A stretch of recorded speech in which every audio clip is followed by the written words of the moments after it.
Hello everyone, this is an important mock test paper.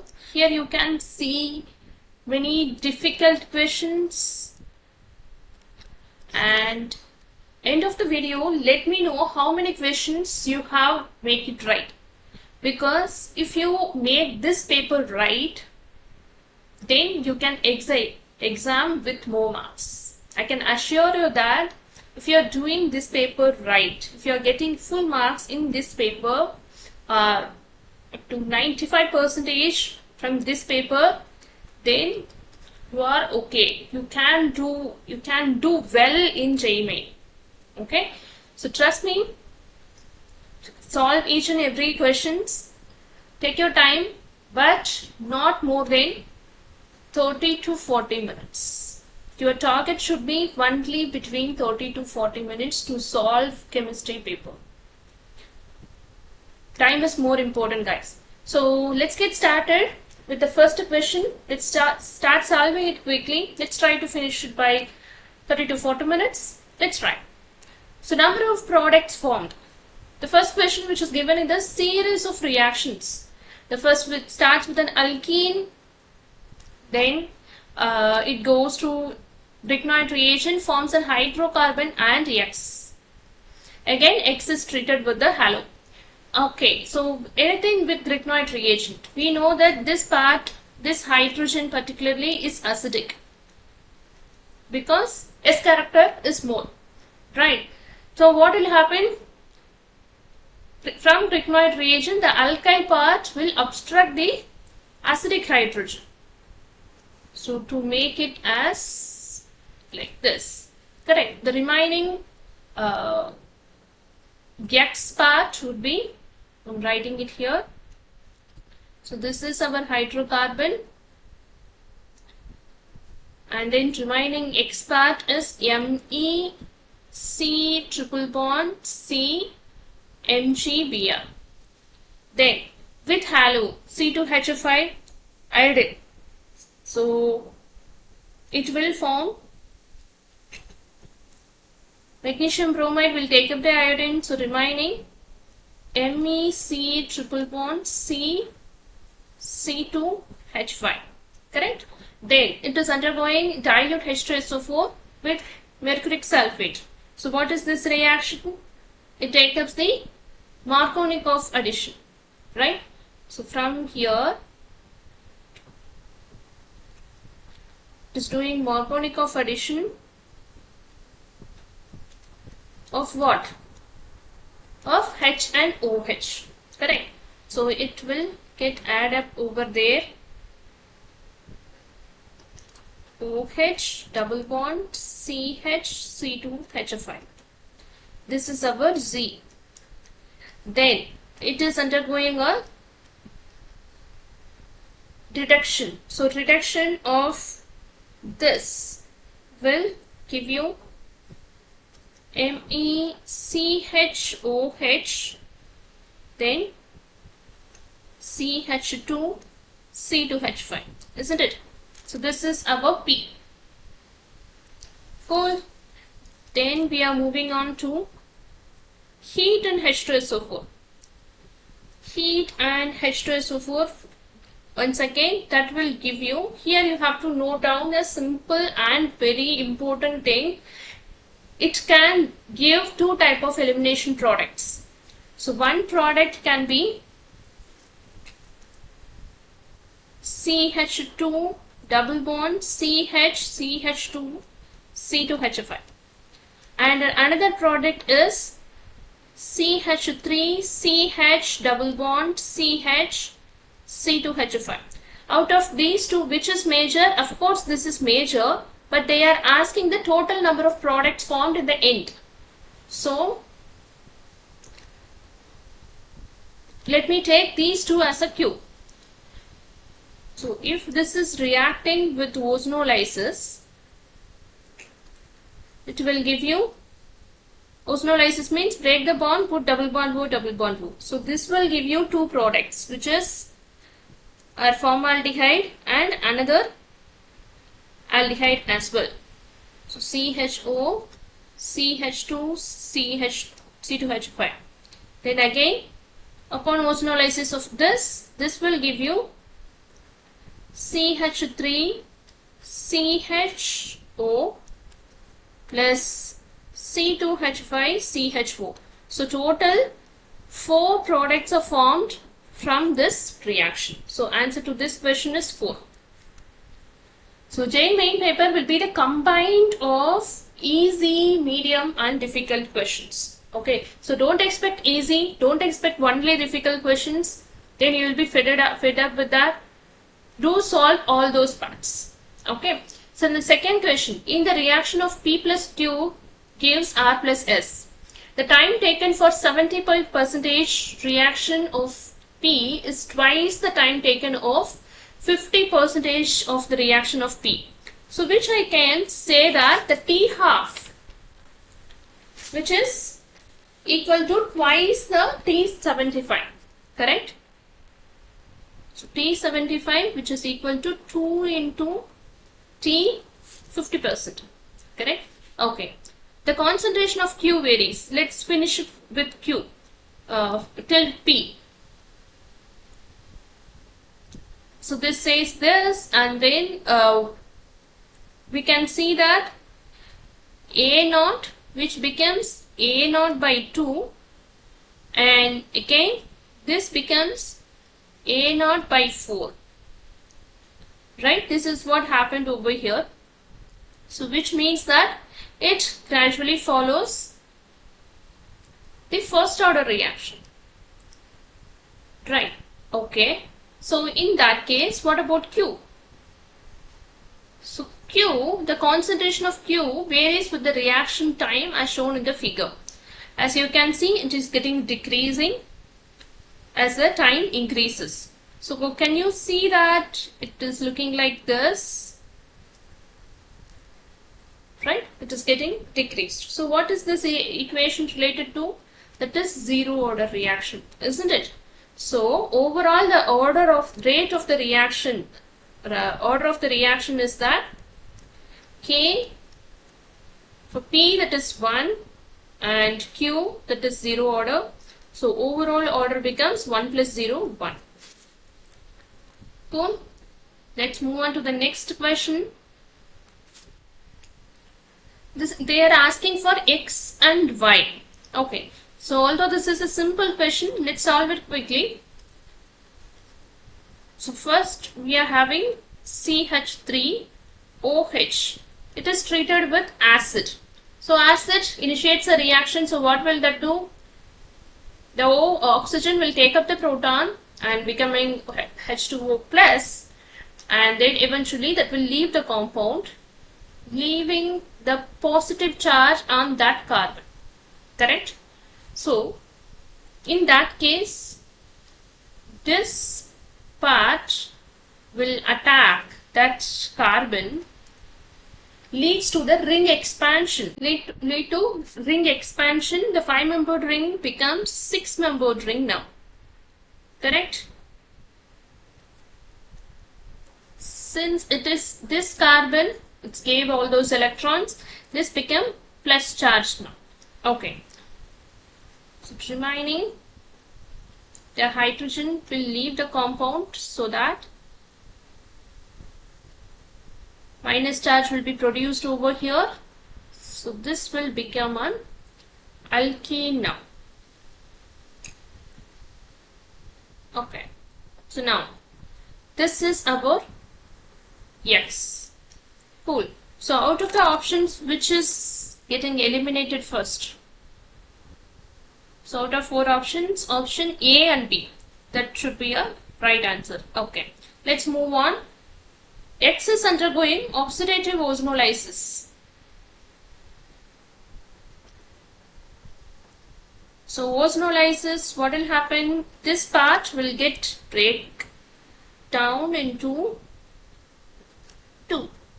Correct. So here I'm getting COOH, and here I'm having methyl group, breaking the double bond, put double bond O will lead to a ketone and then aldehyde. So which matches to this option? 1, 2, 3, 4, 5, 6 carbons. 1, 2, 3, 4, 5, 6 carbons in option A. So option A becomes the right answer to this question. Then moving on to the next question. The hydrogen-like species Li2 plus is in spherically symmetric state S with one radial node. Okay. So upon observing the light, the ion undergoes a transition from state S to state S2. The state S2 has one radial node and its energy is equal to the ground state energy of the hydrogen atom. So let's quickly solve this question. So what they have mentioned is that it is symmetric, spherically symmetric, which means that is s orbital, okay, and with one radial node. What is the formula for radial node? So radial node, that is nothing but n minus L minus 1. They have given that is 1. So which means L minus n becomes 2. Right? Okay. So spherically symmetric, which is an s orbital. So for s orbital, what is the n value? N value for s orbital is 2. Sorry, L value is 0, which makes the n value becomes 2. Okay. So then it goes to the transition state of transition makes to S1 to S2. Okay. So the S1 here, that is 2S. What is S2 then? So S2, once again I am taking up L minus N minus L minus 1. So they have mentioned that again one radial node. So L minus N minus L, which is 2. So the clue here is that upon the transition, the energy is equal to the ground state of the hydrogen atom. So we know the formula, E is equal to E naught Z square N square. They are mentioning for lithium 2 plus. So which makes E naught 3 square N is 2, right? 2S. So 2 square. That is E naught 9 by 4. So 9 by 4, that is 2.25. The energy of state S in units of hydrogen atom in its ground state energy. So which is equal to the excited state, right? So let me take 2.25 as this answer. Then the next question, an aromatic hydrocarbon C16H16 shows the following reaction. It is an alkene which can be derived from it decolorized both bromine water and KMNO4, which shows that is an alkene. Okay. Then it adds to the equimolar amount of H2. It is undergoing reduction. HH on both the sides. Fine. Oxidation of KMNO4 gives the dicarboxylic acid. B. See the carbon count here, C6H4. Initially that was C6H16. Okay. So bond breaks happened over there. So half of the molecule got break. So let's see, which gives only one monobromo substitution product. The number of sp3 carbon atoms in A is. So that is our question. Okay, so we solved that is an alkene, and as usual we do, that is degree of unsaturation we have to find. So degree of unsaturation, here I am having carbon and hydrogen, so 2 into carbon count, that is 16, plus 2 minus our hydrogen count, that is 16 divided by 2.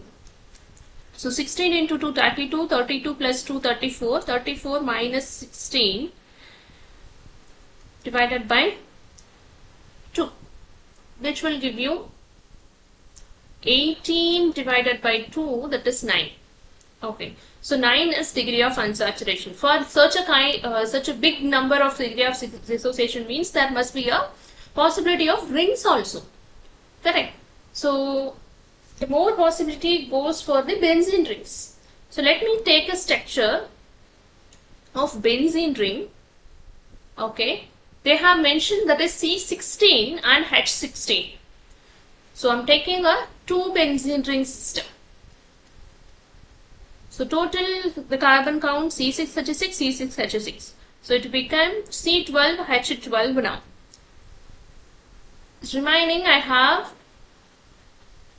4 carbons. Okay. So I'm making up C double bond C over here. Remaining I have 2 carbons. And what about hydrogens? Let's see. Oxidation with KMnO4 gives the dicarboxylic acid. Dicarboxylic acid which mono-bromo substitution product. So let me take the para substituted thing so that upon the cleavage happens, so it will give you the product like this. Right. So both are para to each other. So if I am doing monobromination also,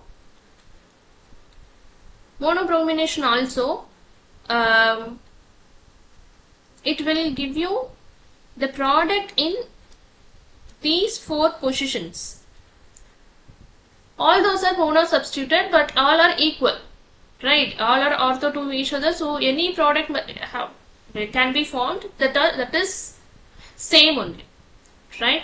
So I'm taking up this as our hydrocarbon, aromatic hydrocarbon A. Okay. So then the question is that how many sp3 carbons? So there are 2 sp3 carbon atoms in A. Okay. Then moving on to the next question. For CH3Br reacting with OH minus, the rate of the reaction is given by the expression. Okay, this is very simple question, isn't it? It is following SN2. SN2 means what is the rate of the reaction? It involves both the parts, correct? So answer becomes CH3Br also, OH minus also. Let's see this question, just asking for A, B and C reagents. Okay, so what is the change in the product is that, so A it gives the usual hydration process, C gives an Markovnikov product, and B that is giving us an anti-Markovnikov product. So among the given options you can see which will give you Markovnikov and anti-Markovnikov. Oxymercuration, demercuration, that is Markovnikov, and hydroboration,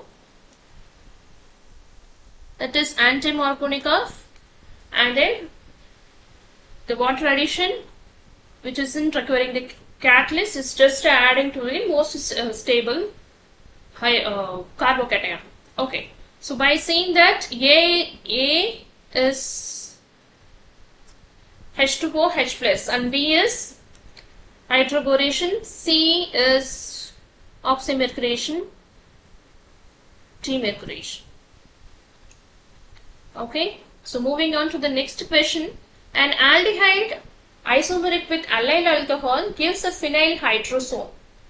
Pick out a ketone that also gives phenyl hydrosome containing the same percentage of nitrogen. Okay, so as you can see, the aldehyde isomeric with allyl alcohol, that is, I'm taking that aldehyde, that is of this, right? That is giving us phenyl hydrosome. Let me take phenyl hydrazine. What is that? Amines, benzene ring with NH, NH2. isn't it? So treating with this is just forming phenyl hydrazone. What this will do, will remove H2O, then form CH3, CH2, CH, double bond, N, NH, C6H5. This is our phenyl hydrazone. Pick out a ketone that also gives a phenyl hydrazone containing the same percentage. Let's look at the options. Methyl ethyl ketone, dimethyl ketone, 2-butanone, 2-methyl propanone. Okay, so among this, you can see dimethyl ketone, that is acetone. So which will give you with a phenyl hydrazine, the product formation would be like this. The condition is that same percentage of nitrogen must be there. Correct? So which will happen to be C double bond N C6H5. So here you can see the carbons count is also same, and the overall weightage of the nitrogen will get same. Then the next question, methylamine reacts with chloroform in the presence of NaOH. So very simple question, close your eyes, you can answer to this question, that is methyl isocyanate. What is this reaction is called? Just comment it below. What is this reaction? This is a very important reaction, right? So this is a test for primary amines. Major product for the reaction, CH2 double bond CH-COOH.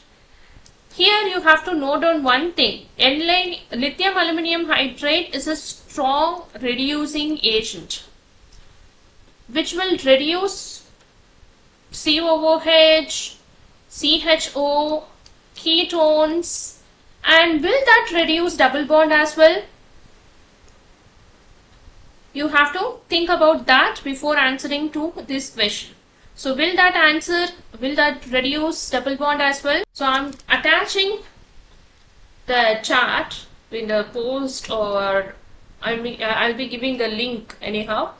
So you can see lithium aluminum hydrate can reduce aldehyde, ketone, esters, acid and acid chloride. It will not reduce the double bond. Okay. So in case of sodium borohydrate, this chart is very important, guys. I'll be attaching it at the end of the video, or you will get it mostly in the end of the video.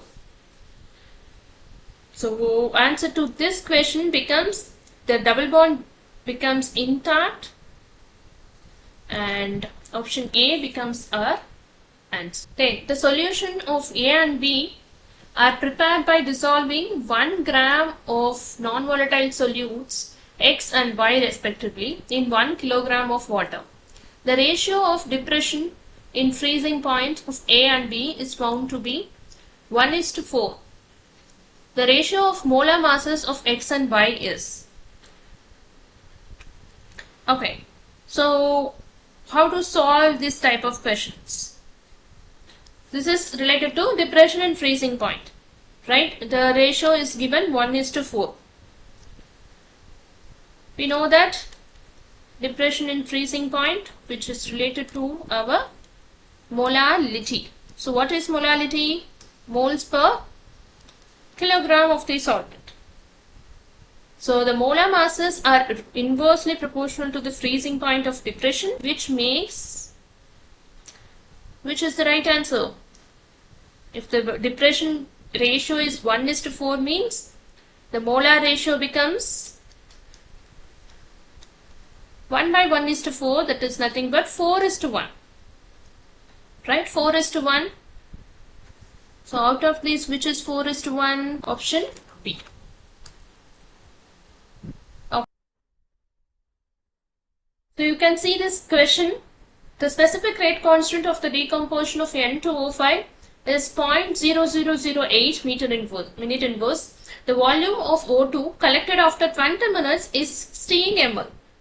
The volume that would be collected at the end of the reaction is, that is our question. So it clearly states that K is 0.008 minute inverse. Okay. So from the unit of K, we can find out that that is a first order reaction, isn't it? So for the first order reaction, what is the formula? K is equal to 2.303 by T log of V infinity minus T. Correct. So I'm substituting the values. How many minutes? That is 20 minutes. So log of V infinity minus 16. So the whole, after doing the calculation of this part, becomes 0.0695 equal to log V infinity minus 60. So which will give you V infinity value as 17.49 ml. Okay, so to be across, that makes it 17. And the next question, a sample of uranium 238. This is 238. Half-life is 4.5 into 10 to the power 9 years. Contains 23.8 grams of uranium 238 and 20.6 grams of lead 206. The age of ore is, okay, so we can calculate the age of the ore from uranium and lead. What is the reaction for this question? Uranium 238 92, that is giving us lead 206. Lead atomic number is 82, plus remaining what you can find, helium and 6E1. So helium is 8 helium, okay, beta, alpha. So lead present is 20.6 out of 206, that is 1.1 gram atom.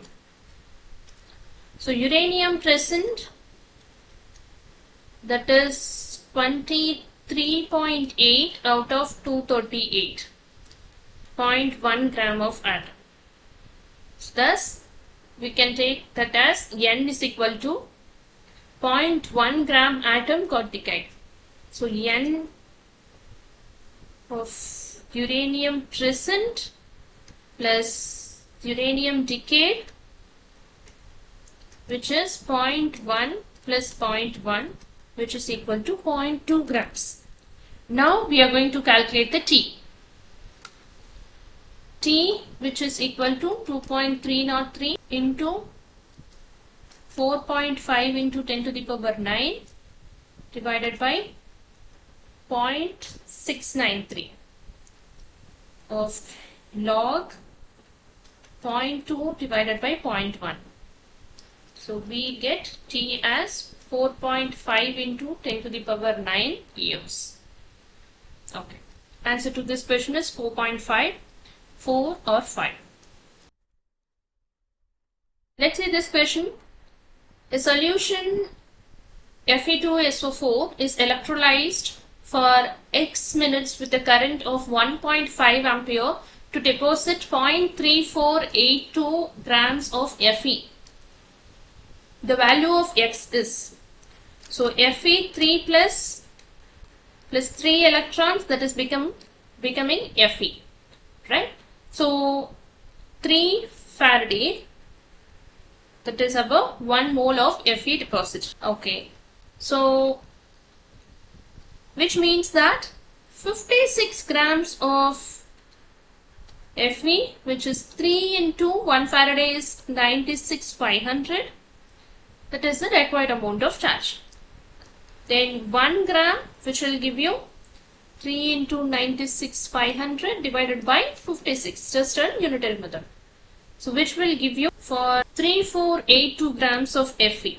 For that you have to calculate 0.3482 grams.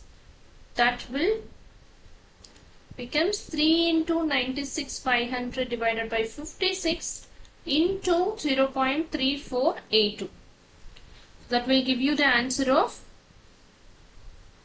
1800.06. I'm taking it as 1800. So we know that Q is equal to I into T. So Q, that is our 1800, equal to I, the current is 1.5. 1.5 into T. So which gives T is equal to 20 minutes. Right? 20 minutes is our answer. Then the next question from Biomolecules. We have to match list 1 and 3. Zymase, dietase, urase, pepsin. So if you know either of the one, just go with that. Let me take pepsin. Pepsin, which will be in the stomach to separate the protons to amino acids, right? So D to 1. So either B and C are the answers. So next guess is that you can go with dietase. Dietase malt is a disaccharide. So I'm taking B to 3. So which gives the answer is option B. Then the conversion of one propane 1-ol to N-butyl amine involves a sequential addition of the reagents. The sequential order is propane 1-ol to N-butyl amine. 1, 2, 3, 4 amines. N-butyl amine. So what that should be followed? You can see OH group, and one more important thing is that the carbon is one extra in the product side. If the carbon is one extra, there must be an addition of CN. Okay, cyanide must be added anywhere, or else Grignard reagents must be there, or else if there is a less number of carbon, means Hoffman bromamide reaction must be happened over there. Okay, these are the possibilities. So let's check with the CN, because Grignard reagent there is no work for them. So we are going with CN. So first option says SOCl2. SOCl2, what that will do?